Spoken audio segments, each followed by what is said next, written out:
മണിയാണ്. ഒമാൻ സോഹാറിൽ നമ്മളെവിടെ പോവാ? ഒരാളെങ്ങനെ പിക്ക് ചെയ്യാനുണ്ട്. ഒരാളല്ല ഗൈസ്, രണ്ടുപേരും. ഇതാണ് നമ്മുടെ മൊട്ടക്കാക്ക. ആ തിളങ്ങുന്ന മുട്ട കാണിക്കും.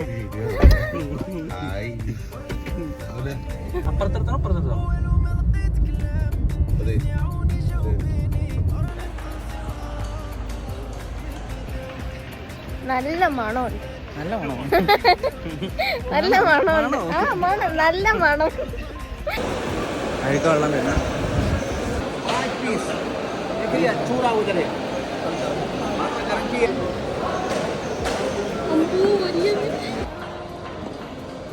എനിക്ക് കാണുന്നില്ല.